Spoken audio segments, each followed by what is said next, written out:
This is the Bema Podcast with Marty Solomon. I'm his co-host, Brent Billings. After hearing the universal pronouncement of God's care and judgment in Isaiah, we now see the response of the prophet to what could lie ahead. Yeah, so it was a few weeks ago by now. So it's worth pausing and reminding ourselves, I don't know about going back and listening to it all over again, but we had this last episode a few weeks ago, Isaiah content-wise, where we dove into just all those woes, the burdens, as we titled the episode. God seeing every nation, Egypt and Babylon and Philistia and Moab and Jerusalem, and he just sees and notices all of that. And we're going to cover 4 chapters today. We're going to do every verse today, Brent. Every verse of 4 chapters. And oh my. Yeah, we're going to see. What a promise. I know. And we're going to see. We're not going to have to add a whole lot of commentary. Just walking through these and just making some basic commentary, I think is going to teach us something valuable in today's perspective. We've titled this episode, The Choice is Yours. And by the time we're done, hopefully that title will make a little bit more sense. So we got plenty to read. Just go ahead and let's jump into chapter 24. We immediately work against that title. See, the Lord is going to lay waste the earth and devastate it. He will ruin its face and scatter its inhabitants. I like it. Notably, not in quotation marks. It will be the same for priest as for people, for the master as for his servant, for the mistress as for her servant, for seller as for buyer, for borrower as for lender, for debtor as for creditor. The earth will be completely laid waste and totally plundered. The Lord has spoken this word. Yeah, I feel like that's an interesting way to say that at the end. Instead of saying, says the Lord has spoken this word. That is unusual, isn't it? As you said it, my brain kind of noticed that too. And I have nothing to say about that. But like as I heard it come out of your mouth, I was like, man, that is a weird phrase. Very atypical phrase.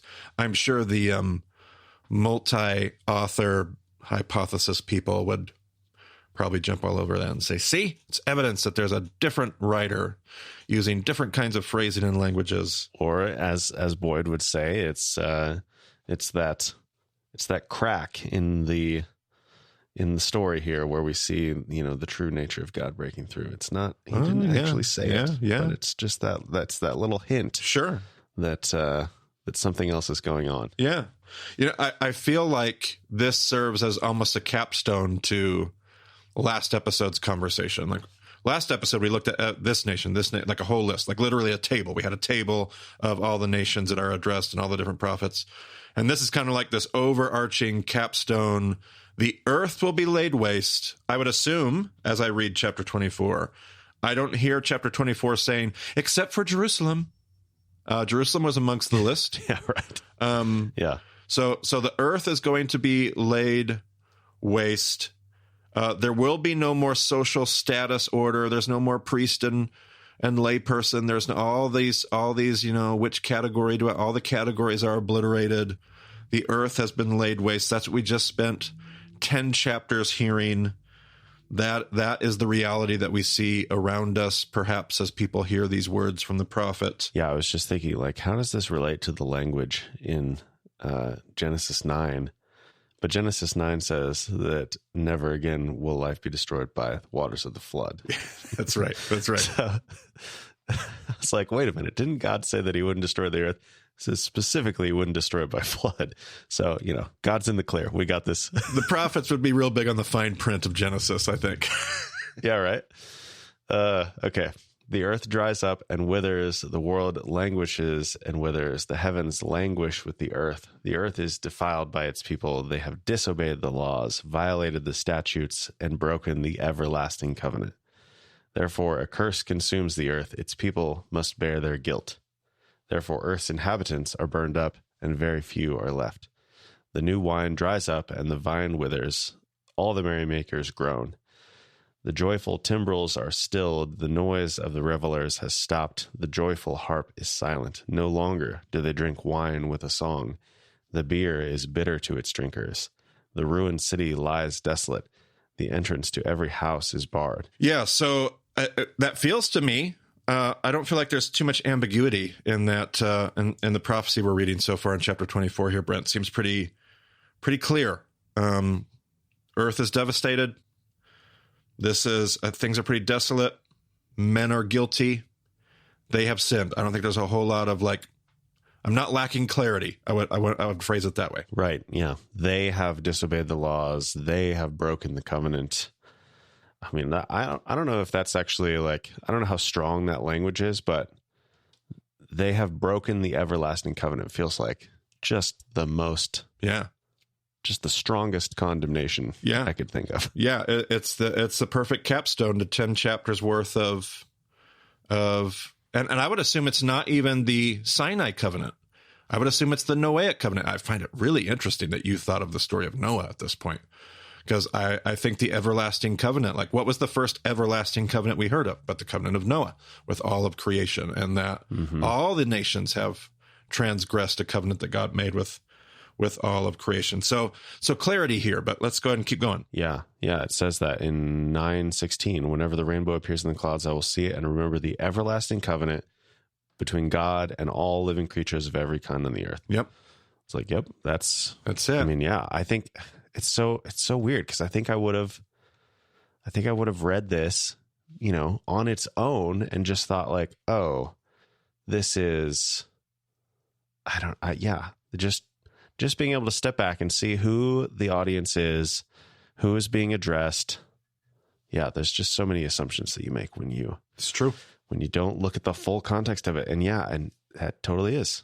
That's what it's talking about. Yep. Okay. In the streets, they cry out for wine. All joy turns to gloom. All joyful sounds are banished from the earth. The city is left in ruins. Its gate is battered to pieces. So will it be on the earth and among the nations, as when an olive tree is beaten, or as when gleanings are left after the grape harvest. They raise their voices. They shout for joy. From the west, they acclaim the Lord's majesty. Therefore, in the east, give glory to the Lord. Exalt the name of the Lord, the God of Israel, in the islands of the sea. From the ends of the earth we hear singing, glory to the righteous one. Which I find to be an interesting insertion here. So we've gotten some pretty clear and some clarity, as I called it earlier. And yet here all of a sudden somebody is raising their voices and shouting for joy. I don't know who, but somebody is. Which is almost the west, the east, the islands. It kind of seems like it's everywhere. Yeah, sure. And I think it's maybe a seed, a hint at where we're going to head in the next few chapters. But it doesn't last for long. Go ahead and keep reading. Let's see what the prophet says here. But I said, I waste away. I waste away. Woe to me. The treacherous betray. With treachery, the treacherous betray.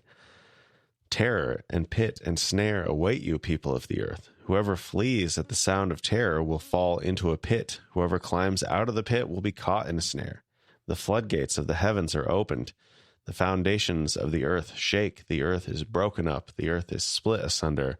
The earth is violently shaken. The earth reels like a drunkard. It sways like a hut in the wind. So heavy upon it is the guilt of its rebellion, that it falls never to rise again. Yeah, so I mean, I don't know who's shouting for joy. The prophet's not at this point. I don't know if it's I don't know if it's creation, because creation has been groaning under the weight of the injustice and the lack of shalom. It sounds to me like, I don't know if it's the oppressed, those that are marginalized, those that have been experiencing nonstop abuse and exploitation and corruption. If they're shouting, it doesn't really tell us, but we're very quickly back into the prophet saying, it's not me. I waste away. I'm a part of the problem, perhaps, that solidarity that Reed spoke of at the beginning of the series. But go ahead and keep reading. In that day, the Lord will punish the powers in the heavens above and the kings on the earth below. They will be herded together like prisoners bound in a dungeon. They will be shut up in prison and be punished after many days. The moon will be dismayed, the sun ashamed. For the Lord Almighty will reign on Mount Zion and in Jerusalem and before its elders with great glory. All right. So we read that as a capstone to the last episode, as a capstone to 10 chapters of woe and judgment and burdens. And at the end of that chapter, I'm not sure. I'm with the prophet. I don't feel like I'm a part of the crowd shouting for joy like as I get to the end of that chapter, I'm like, okay, so where, if I pause for a moment without looking to the next chapter and the next subtitle, like where do I sit? Like where I'm despairing. Like I am, well, what hope is there? Like where, like I'm like, do we give up?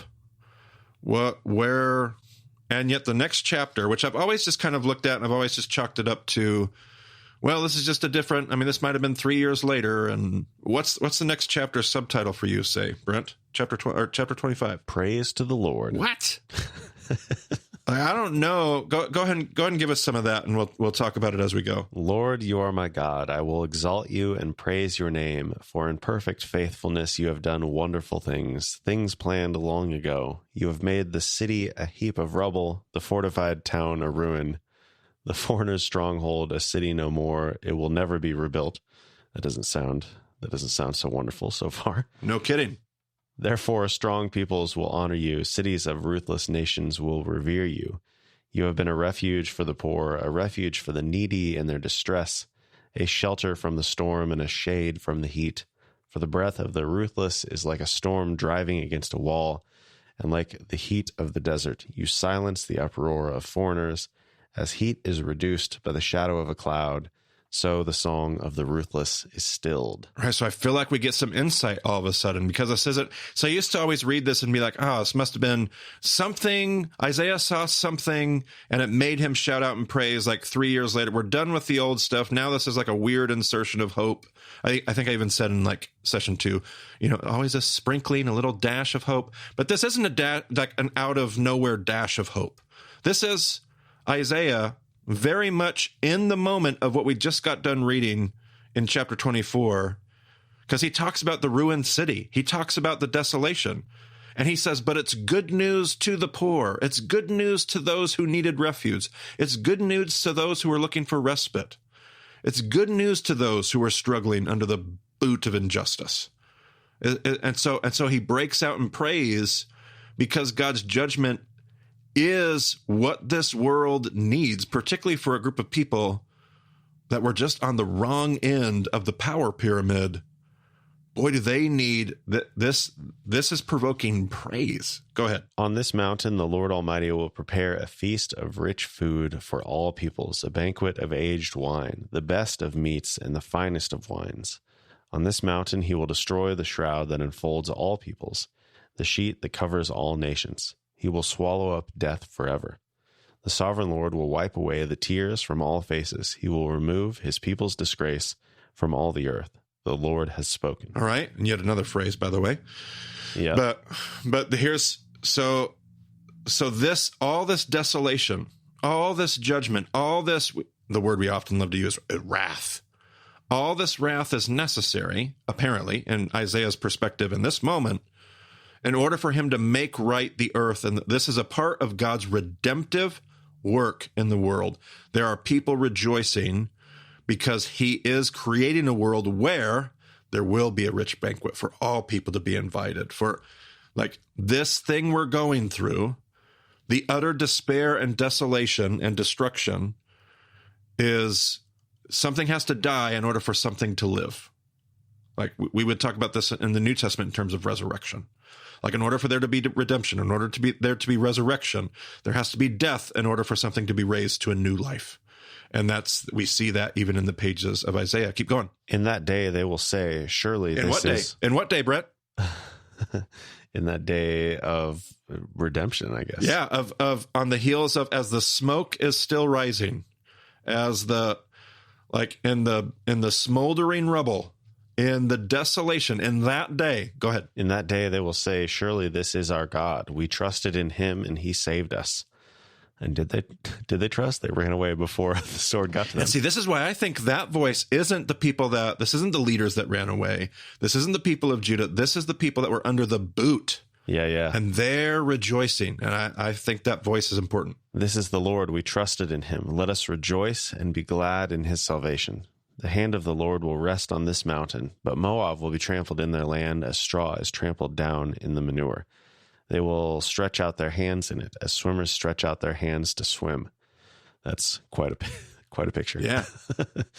God will bring down their pride despite the cleverness of their hands. He will bring down your high fortified walls and lay them low. He will bring them down to the ground, to the very dust. All right, I don't even want to stop you. Just keep on moving into chapter 26. Keep going. In that day, this song will be sung. In that day, Brent, in that same day. Like Isaiah's still cooking. He's like, oh, man, he's not even done. He's like, there's still more. In that day. Go ahead. That was a real bait and switch, Marty. Just keep going into 26. Just I promise. Just keep going. In that day, this song will be sung in the land of Judah. We have a strong city. God makes salvation its walls and ramparts. Open the gates that the righteous nation may enter, the nation that keeps faith. You will keep in perfect peace those whose minds are steadfast, because they trust in you. Trust in the Lord forever, for the Lord himself, is the rock eternal. He humbles those who dwell on high. He lays the lofty city low. He levels it to the ground and casts it down to the dust. Feet trample it down, the feet of the oppressed, the footsteps of the poor. Man, there it is. And like, we're like, I don't know. Maybe Marty's making, nope, right there. Bam. And now the tone is starting to shift. Like in chapter 25, it was almost like an observer. It was a song of praise that's erupting as he watches. And chapter 26 almost has more of an instructive, like a pastoral tone to it. Like, this is what we need to trust in, everybody. So you're being invited as a hearer, as a reader, as a consumer of this prophecy and this voice of Isaiah. You're being invited to respond to the how are you going to respond to the desolation? The choice is yours. You could give up hope. You could just say, this is all fine. If this is all going to be destroyed, if this is all just desolation around me, then why would I even? Or you can say, this is what, like, we were not building the sustainable world of shalom that God intended. This has to be a part of what God's doing in order to rebuild the world that we ought to build, that we want to be a part of. The choice is ours. Are we going to be people that plant our feet in hope?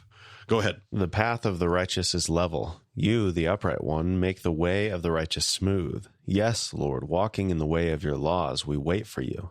Your name and renown are the desire of our hearts. My soul yearns for you in the night. In the morning, my spirit longs for you. When your judgments come upon the earth, the people of the world learn righteousness. But when grace is shown to the wicked, they do not learn righteousness. Even in a land of uprightness, they go on doing evil and do not regard the majesty of the Lord. Lord, your hand is lifted high, but they do not see it. Let them see your zeal for your people and be put to shame. Let the fire reserved for your enemies consume them. So again, we have this call to it's pastoral. It's instructive. This call to, like, remember the ways of God. And it doesn't use the words Torah. It doesn't talk about commandments. It falls just short. And yet everything he's talking about, he's shown us the way. We know the path of righteousness. Come, walk, and be a part of rebuilding a good world, the right world. Come be a part of that thing. Go ahead. Lord, you establish peace for us. All that we have accomplished, you have done for us. Lord our God, other lords besides you have ruled over us, but your name alone do we honor. They are now dead. They live no more. Their spirits do not rise. You punished them and brought them to ruin. You wiped out all memory of them. You have enlarged the nation, Lord. You have enlarged the nation. You have gained glory for yourself. You have extended all the borders of the land. Okay, so I stopped you. Sorry, I stopped you a little early there. I got so excited I just jumped in, but that's the proof in the pudding. That you can look there and see how things have worked out. You can see how the story is unfolding. And again, that whole tagline, that title line, the choice is ours now. We get to look around. We get to see what survived, what didn't survive. We get to see how that story worked out. All I can ever hear when I say that is Dr. Phil in the back of my mind. And how is that working out for you? We get to see how that worked out for people. Like, it didn't. That story, that empire building, it's unsustainable. It doesn't work. We get to see that evidence. Keep on rolling. Lord, they came to you in their distress. When you disciplined them, they could barely whisper a prayer. As a pregnant woman about to give birth rises and cries out in her pain, so were we in your presence, Lord. We were with child. We writhed in labor, and we gave birth to wind. You have not brought salvation to the earth, and the people of the world have not come to life. But your dead will live, Lord. Their bodies will rise. Let those who dwell in the dust wake up and shout for joy. Your dew is like the dew of the morning. The earth will give birth to her dead. Go, my people, enter your rooms and shut the doors behind you. Hide yourselves for a little while until his wrath has passed by. See, the Lord is coming out of his dwelling to punish the people of the earth for their sins. The earth will disclose the blood shed on it. The earth will conceal its slain no longer. All right. So that one little stanza there. But your dead will live. Their bodies will rise. Those who dwell in the dust wake up and shout for joy. And I think when we hear that, we're like, oh, look, a prophecy about the resurrection. Sure. But as we've always taught throughout the Bema journey from session 2 on, please don't race ahead and miss the big thunderous statement being made here by Isaiah. He's planting his feet. He is inviting the nation of God's people to plant their feet in hope. Like this thing that you were doing and building in us, this covenant you made with us, this thing that looks dead because literally the dead are all around us. That story, we plant our feet in hope because it lives on. You cannot, God will not, to go back to that story of Noah, God will not destroy this ultimate story. Like, God, this story is going to continue. There will be a remnant. Your dead will rise. And so you hear this poetic description of, I would say, resurrection language. And yet that language, don't race ahead and make it about something later in the story and miss what we have to learn from Isaiah, looking at a landscape of desolation, saying, I know where this story is headed. It's new life. I mean, when you're standing in what he's picturing, that seems ludicrous. And Isaiah says, but I know how this works, and I know what you do, and I know that you love to make beautiful things out of dead things. So that's what's going to happen. And you're going to notice in this next chapter, as you keep reading, it's going to say that phrase again, in that day. I still think he's referring to in this day. He just got done saying, hide from the Lord's wrath. He's still talking about this desolation, the world's falling apart, this thing that would tempt you on one hand to despair.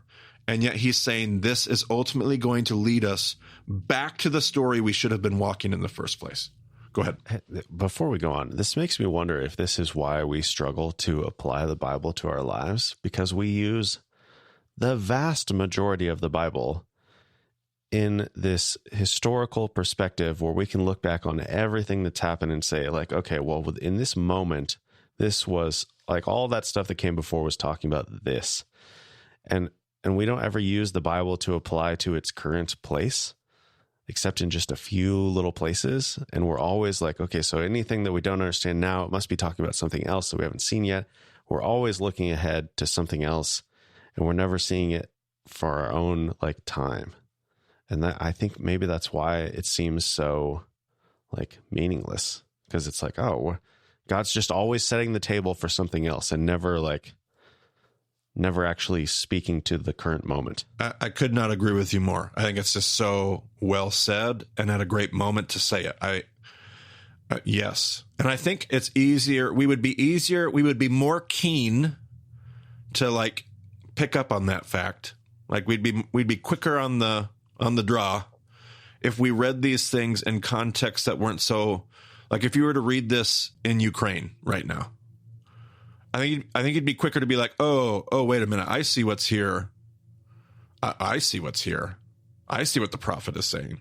It would take a lot less work if you're standing in a world that you feel like it's just devastation everywhere and everything I knew of is gone.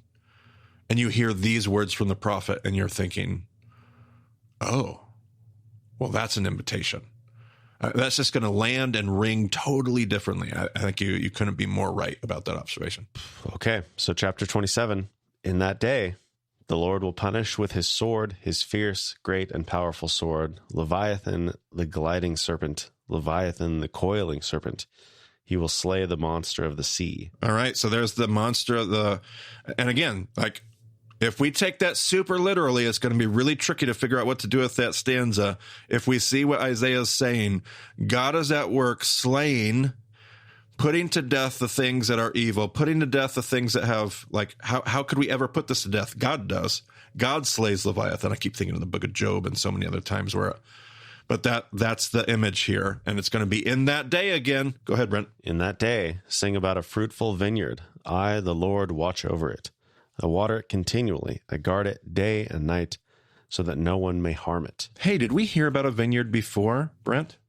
Yes. Yeah, in this very prophet in chapter 5. So again, these callbacks, there will be a big callback later, but Isaiah's going to keep calling back to this image and this picture that he utilized to say, this is what God's trying to do.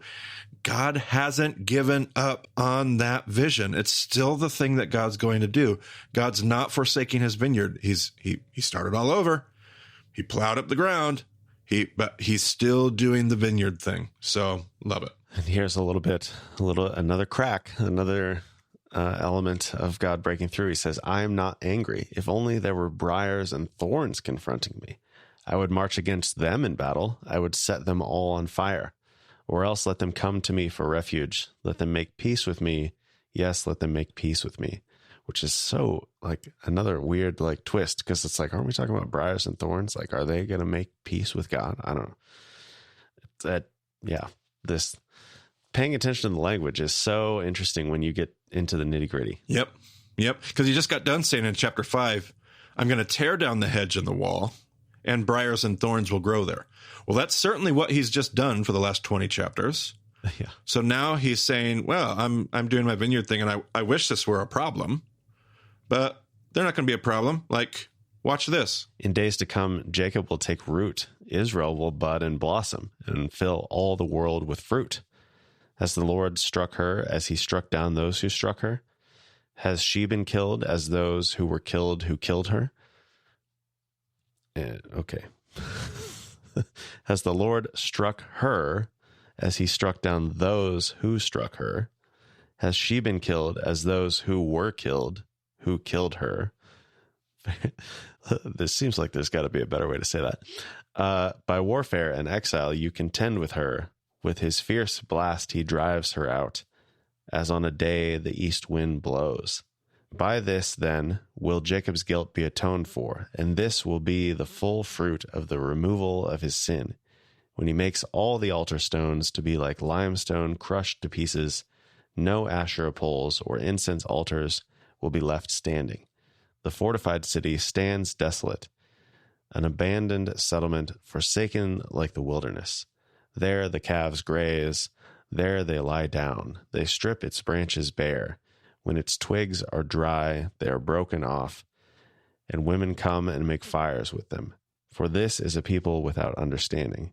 So their maker has no compassion on them, and their creator shows them no favor. So this is like the opposing vision. Talk about a valley of vision. We referenced that earlier. Like, this is the opposing vision to all the desolation that we see, is a world where God's people are responding the way God is planting a vineyard.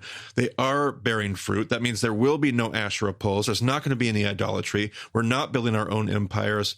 All the things are in their proper place. This is the kind of beautiful poetic vision that the prophets continually paint about what the world to come looks like. Like, we're always so enamored with, like, the theology of heaven and hell. The pictures that the Bible paints is of a world where everything is as it's supposed to be.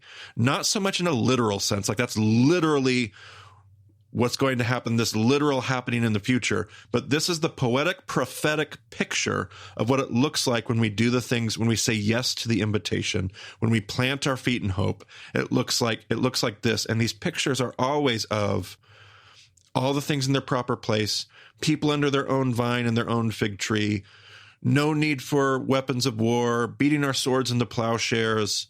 Like, that image is what the prophets love to paint. The predator lying down with the prey, shalom, like everything in its proper place.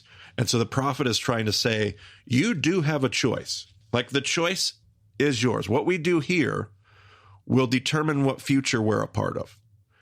Despair is not going to build a new world. hope will build a new. What was the quote I just saw this week? Something about how I think it was Jim sent me maybe sent all of us a little quote from Rabbi Jonathan Sachs about it takes courage to build a new world in the midst of destruction.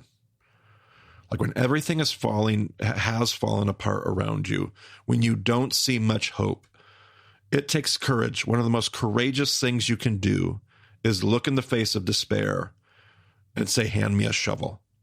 I loved that image of courage.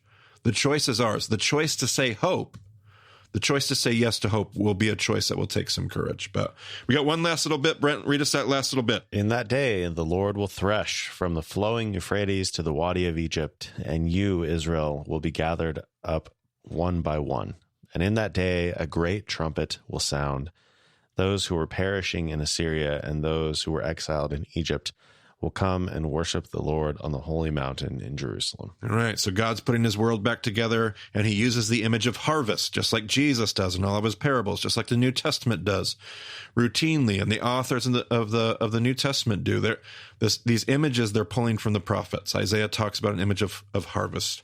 God stands and he threshes, and the threshing floor is the land of his people. From the Euphrates, what did it say? From the Euphrates to the Wadi of Egypt. The Wadi of Egypt. Like that's going to be his threshing floor, and God's harvesting, and there's going to be plenty that's going to be taken and destroyed and thrown into the fiery furnace, to use Jesus's language from the Gospels. But there's also going to be the harvest that is taken up, that is picked up, that's going to be put into the barn, because it's the good stuff. It's the grain. It's what God wants to find. It's the fruit, to use the image of the vineyard. And these are the images that the prophets use. So I think the mistake that I've always made in the past is I read these passages of hope, and they seem so odd when they sit next to 10 chapters of desolation, that my brain always just kind of went, oh, yep, just kind of a sprinkling of hope.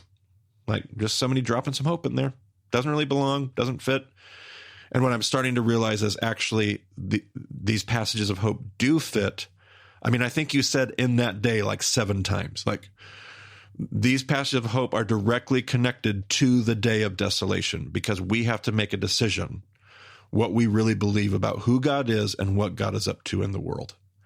And there you go, in that day. And I love the individuality of it. Sure. Like in that day, you will be gathered up one by one. Yeah, I noticed that too. Yep. And it's just like, I mean, the same context of like, yeah, God is actually, he's looking at all of the nations, but he's also looking at all of the individual people.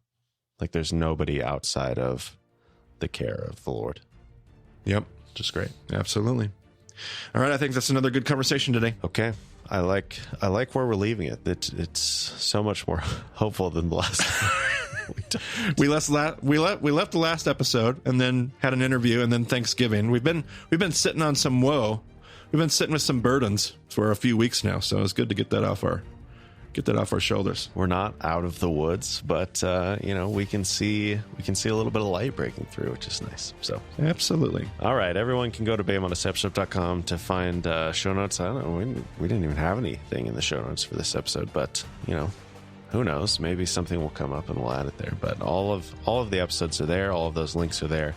You can find groups. You can find events. I don't know exactly what. If you're listening to this in real time, we've got 2024 coming up quickly, and we'll probably have some stuff planned. So yeah, check all that out. Yep, it's all on the website.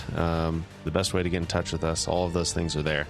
So thanks for joining us on the Baymo Podcast. We'll talk to you again soon.